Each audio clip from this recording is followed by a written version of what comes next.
এ তো আধ কাপ চা এনেছো। বাবার বাড়ি থেকে শিখিয়েছে শাশুড়িকে আর্ধেক আর্ধেক করে সব জিনিস গেলাতে। আবার সুন্দর করে নিয়ে আসো। পেট ঢেলে দিতে দিয়ে আবার মুখে করে দিয়ে দেবো। হে মুখে করে দিবি কেন?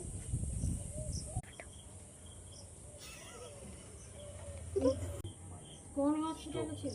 আজকে আরতিতে নিয়ে গেছিল। আজকে আরতিতে নিয়ে গেছিল আগের দিন রাত্রি। বাহ বৌমা দারুণ করেছো, খুব ভালো হয়েছে। এই বাড়িতে সারা দিন থাকবো। ধন্যবাদ। আপনাকে তো বলবো না। কিছু উল্টো পাল্টা ভাববেন না, যা ভালো হয়েছে, যেরকম ভিডিও হয়েছে আপনাদের যদি ভালো লেগে থাকে প্লিজ সাবস্ক্রাইব করে দেবেন, ঠিক আছে?